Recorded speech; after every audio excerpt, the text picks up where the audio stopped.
નમસ્તે વિદ્યાર્થી મિત્રો, આજના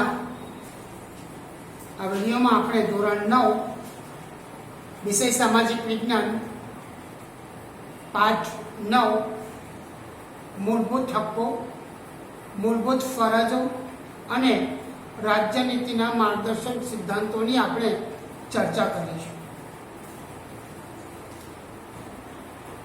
અગાઉ આપણે જોઈ ગયા છીએ કે ભારતના બંધારણનું અમુક અને તેના આધાર સ્તંભો તથા એના વિશિષ્ટ લક્ષણોની માહિતી પ્રાપ્ત કરી.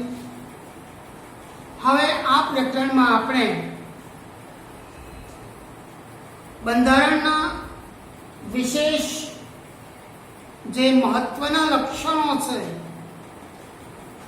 જેવા કે મૂળભૂત હક્કો, માનવીની મૂળભૂત ફરજો કઈ છે, માનવીને મળેલા મૂળભૂત હક્કો કયા છે, અને રાજ્યનીતિના માર્ગદર્શક જે સિદ્ધાંતો છે એ સિદ્ધાંતોની અહીંયા આપણે વિગત પ્રાપ્ત કરીશું. સૌપ્રથમ જોઈશું આપણે માનવના હક્કો, માનવના અધિકારો, જેને આપણે અવારનવાર ટીવી પર જોતા હોય છે, અખબારોમાં વાંચતા હોય કે હ્યુમન રાઇટ્સ. આ શબ્દનો વારંવાર ઉપયોગ થતો આપણને આજના સમયમાં જોવા મળે છે. તો હ્યુમન રાઇટ્સ એટલે કે માનવ અધિકારો.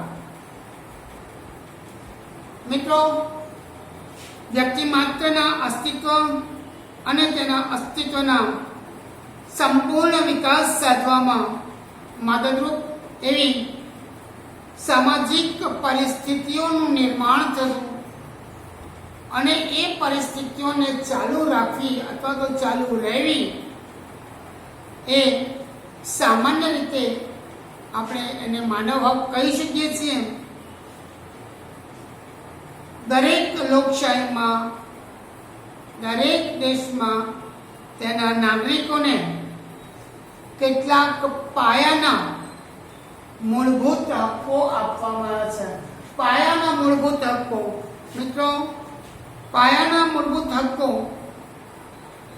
એટલે કે બાળક જન્મે ત્યારથી જ એને અમુક પ્રકારના જે એના હક છે એ હક મળી જાય, એને પાયાના મૂળભૂત હક્કો તરીકે ઓળખવામાં આવે છે. સંયુક્ત રાષ્ટ્ર મહાસભા યુએન તારીખ 10 ડિસેમ્બર 1948 ના રોજ એમણે માનવ અધિકારો જાહેર કર્યા, જેને કારણે 10 ડિસેમ્બર આપણે પ્રતિવર્ષ માનવ હક દિન તરીકે ઉજવણી કરીએ છીએ. કેટલાક અત્યંત મહત્વના હક્કો જેનો આપણે ત્યાં સ્વીકાર કરવામાં આવ્યો છે, એના રક્ષણની ખાતરી આપવામાં આવી છે અને બંધારણ સભાએ બંધારણમાં એને ગૌરવભર્યું સ્થાન આપ્યું છે. આમ જે માનવ હક્કોને કાયદાકીય પીઠબળ આપીને બંધારણમાં તેને સમાવ્યા હોય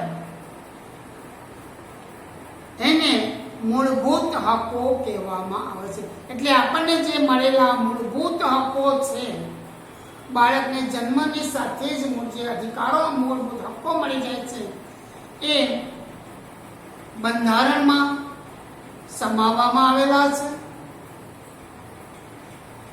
એટલે કે આ મૂળભૂત હક્કો જ્યારે માનવને મળે છે ત્યારે માનવનું જે ગૌરવ છે તે ગૌરવ જળવાઈ રહે છે અને આ ગૌરવ જાળવી રહે એ માટે આ હક જે છે એ ઘોષિત કરવામાં આવેલા છે. હવે જે મનુષ્યનું જે અસ્તિત્વ છે, એ મનુષ્યનું અસ્તિત્વ ટકાવી રાખવા માટે જે ન્યૂનતમ જરૂરિયાતો છે, જેમાં રોટી, કપડાં, મકાન, શિક્ષણ, આરોગ્ય, એ આ માનવીની પાયાની જરૂરિયાતો છે. મિત્રો, આ જરૂરિયાતો એ દરેક માનવીને અવશ્ય એની જરૂર પડતી હોય છે અને આ જરૂરિયાતો ગૌરવપૂર્વક અને સન્માનપૂર્વક મળવી જોઈએ. તો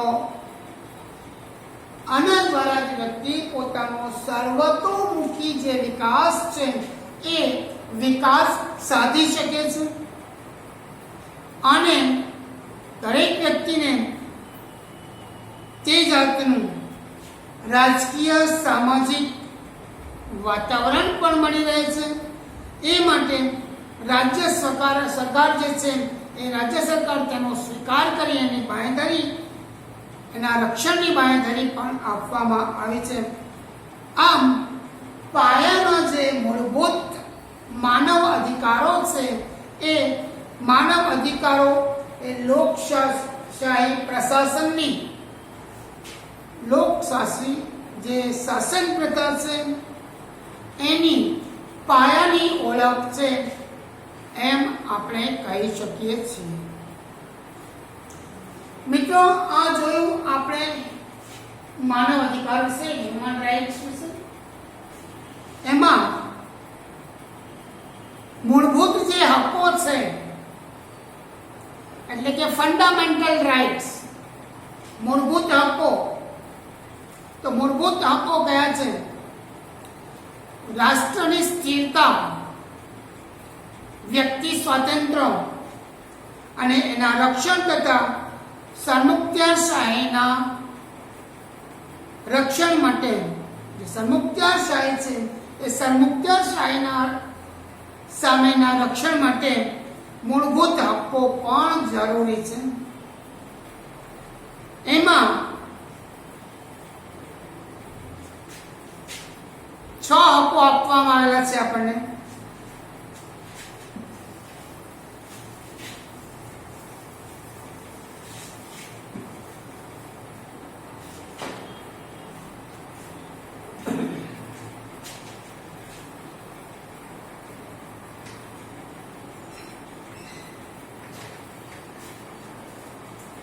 જે 6 હકો આપવામાં આવે છે એમાં સમાનતાનો હક,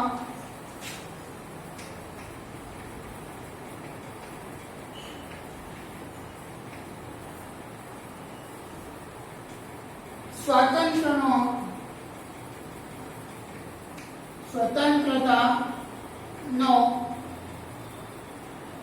હક,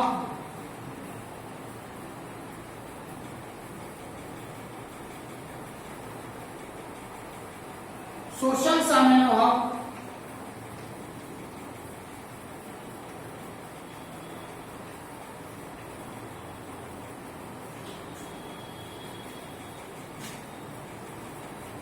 ધાર્મિક સ્વાતંત્ર્યનો હક,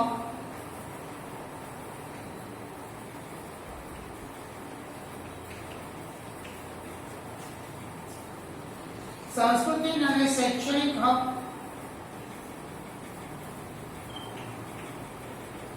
સાંસ્કૃતિક અને શૈક્ષણિક હક અને જે છઠ્ઠો હક આપવામાં આવ્યો છે બંધારણીય ઇલાજનો હક.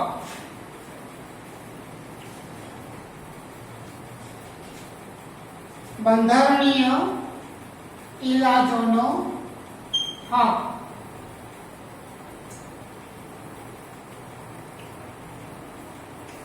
મિત્રો, આમ મૂળભૂત આપણને 6 હક આપવામાં આવેલા છે. સમાનતાનો હક એટલે કે કાયદા સમક્ષ સમાનતા અને કાયદાનું જે રક્ષણ છે સમાન રક્ષણ. કાયદા સમાન સમાનતા और કાયદાનું સમાન રક્ષણ એ બંને ખ્યાલોનો આમાં સમાવેશ કરવામાં આવ્યો છે. કાયદા સમક્ષ સમાનતા એટલે શું? તો કોઈ પણ વ્યક્તિ કે વર્ગની તરફેણમાં વિશેષ અધિકારોનો અભાવ, એક સરખી પરિસ્થિતિમાં મુકાયેલ વ્યક્તિઓને એક સરખો કાયદો લાગુ પડે છે. આ હક મુજબ કોઈ પણ બે વ્યક્તિ હોય, જ્યારે એક જ પરિસ્થિતિ બંને માટે હોય ત્યારે જે કાયદો છે એ કાયદો કોઈ પણ પ્રકારનો ભેદભાવ કરી શકે નહીં. જ્ઞાતિ, જાતિ, લિંગ, જન્મસ્થાન, આવક કે શિક્ષણના કારણોસર કોઈ પણ પ્રકારનો ભેદભાવ કરવામાં, એક જ પરિસ્થિતિમાં જ્યારે બે વ્યક્તિઓ આવે ત્યારે એની બંનેની સામે કોઈ પણ પ્રકારનો ભેદ કરવામાં ન આવે. ચાહે એ કોઈ પણ લિંગ, સ્ત્રી કે પુરુષ હોય, અલગ અલગ જાતિની વ્યક્તિ હોય, અલગ અલગ ધર્મની વ્યક્તિ હોય, તો પણ એમાં ન્યાય માટે કોઈ પણ પ્રકારનો ભેદભાવ કરવામાં આવે નહીં. તેની સાથે કાયદાનો જે વ્યવહાર છે એ એક સરખો રહેશે. વડાપ્રધાનથી માંડીને પટ્ટાવાળા સુધી કક્ષાની વ્યક્તિએ પોતાના કાયદા વિરુદ્ધ કરેલું કૃત્ય હોય તો સામાન્ય નાગરિકની જેમ સમાન ધોરણે તે જવાબદાર રહેશે. કાયદા વિરુદ્ધનું કોઈ કૃત્ય કર્યું હોય તો વડાપ્રધાન હોય કે પટ્ટાવાળા સમકક્ષ કોઈ વ્યક્તિ હોય તો એની સામે જે કાર્યવાહી કરવામાં આવી એ બંને વચ્ચે સમાન હશે. અને સામાન્ય અદાલતના ચુકાદાને આધીન રહેશે. જો કે આમાંથી જે રાષ્ટ્રપ્રમુખ છે અને રાજ્યપાલ છે, રાષ્ટ્રપ્રમુખ અને રાજ્યપાલને કેટલાક વિશેષ અધિકારો આપવામાં આવેલા છે.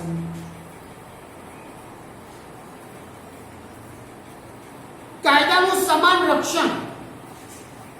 કાયદાનું સમાન રક્ષણ એટલે કે જે કાયદો છે એ કોઈ પણ સંજોગોમાં કાયદાનો જે વ્યવહાર છે એ એક સમાન રાખવામાં આવે છે. કોઈ વ્યક્તિ કે વર્તનને અથવા તો કોઈ વર્ગને અલગ રાખીને એમના પ્રત્યે ભેદભાવ રાખવામાં આવતો નથી. અને ભેદભાવ દર્શાવતો કાયદો રાજ્ય સરકાર પણ ઘડી શકતી નથી. આ કાયદાનો તમામ વ્યક્તિ માટે એક સરખી રીતે ઉપયોગ કરવામાં આવે છે. જાહેર રસ્તાઓ, જાહેર તળાવો, કુવાઓનો વપરાશ કરવાની એક સરખી સમાનતાની તક આપવામાં આવી છે. સ્ત્રીઓ અને બાળકો માટે ખાસ કાયદાકીય જોગવાઈ એ છે કે લિંગના આધારે કોઈ પણ પ્રકારનો ભેદભાવ રાખવામાં આવશે નહીં. એ જ પ્રમાણે અનુસૂચિત જાતિ, અનુસૂચિત જનજાતિ તેમજ સામાજિક અને શૈક્ષણિક રીતે પછાત જે વર્ગો છે એ વર્ગોની ઉન્નતિ માટે કેટલીક ખાસ જોગવાઈઓ કરવામાં આવી છે. સરકારી નોકરીઓમાં કે ઉચ્ચ અભ્યાસમાં પ્રવેશ મેળવવા માટે અનામત બેઠકોની અલગ જોગવાઈઓ એ સમાનતાના હકનો ભંગ ગણી શકાય નહીં. રાજ્યોની જાહેર નોકરીઓમાં સંપૂર્ણ નિમણૂક સંબંધિત જે બાબતો છે, એટલે કે રાજ્યની જે નોકરીઓ છે એમાં નિમણૂક સંબંધિત જે બાબતો છે એ તમામ નાગરિકો માટે સમાન તક રહેશે. જો કે નોકરી સંબંધિત જે લાયકાત છે એ લાયકાત નક્કી કરવાની જે છૂટછાટ છે એ રાજ્ય સરકારને આપવામાં આવે છે. સામાજિક ન્યાય અને વ્યક્તિની ગૌરવની ખાતરી સ્વરૂપે અસ્પૃશ્યતાની નાબૂદી કરી અસ્પૃશ્યતાનું કોઈ પણ સ્વરૂપમાં આચરણ પ્રતિબંધ છે અને શિક્ષા પાત્ર ગુણ છે. અસ્પૃશ્યતા મતલબ આભડછેટ. કોઈ પણ પ્રકારમાં આભડછેટ જે છે એ ચલાવી લેવામાં આવશે નહીં. આના સ્વરૂપ કોઈ પણ પ્રકારના સ્વરૂપમાં જે અસ્પૃશ્યતા છે, અસ્પૃશ્યતા નિવારણનો જે કાયદો છે એ કાયદાને આધારે જે આમાં વ્યક્તિને એની પર પ્રતિબંધ મૂકવામાં આવે છે. જો કોઈ એની વિરુદ્ધ કાર્યવાહી કરે તો એને શિક્ષાપાત્ર ગુનો ગણે છે. મિત્રો, આ પ્રકરણમાં આપણે જોયું. આ સિવાય કૃત્રિમ જે ભેદભાવો છે, એલકાબો છે અને કિતાબો છે એ દૂર કરવામાં આવ્યા છે. જેમ દિવાનજી, સર, રાય બહાદુર, આ જે ઉપનામો હતા એ ઉપનામો બંધ કરવામાં આવ્યા છે. સ્વતંત્રતા પછી વિશિષ્ટ પ્રદાન અને સિદ્ધિત્વ ધરાવતી વ્યક્તિઓને બિરદાવવા માટે અત્યારે ભારત ભૂષણ છે, પદ્મભૂષણ છે, પદ્મશ્રી છે, એવા વિશિષ્ટ એવોર્ડ આપવામાં આવે છે. લશ્કરમાં પરમવીર ચક્ર આપવામાં આવે છે. લશ્કરની જે સેવાઓ કરે છે એમાં મેજર છે, જનરલ છે, ચીફ માર્શલ, ફિલ્ડ માર્શલ એવા વિશેષણો લાગે છે અને એમાં સમાનતાનો કોઈ ભંગ ગણવામાં આવતો નથી. અલગ પ્રકારના સમૂહો કે વર્ગોની વિશિષ્ટ સેવાઓ માટે પણ, દાખલા તરીકે વકીલ છે, ડોક્ટર છે, શિક્ષક છે, એમને પણ એમના સમાન કામ માટે વેતનનો સિદ્ધાંત ઉપરાંત એ પણ અનુચ્છેદનો જ ભાગ છે. પ્રકરણનો આ એક ભાગ પહેલો અહીંયા પૂર્ણ કરે છે. મિત્રો, વાંચી લેજો. ત્યાર પછી આપણે જોઈશું પ્રકરણ 9 નો ભાગ 2.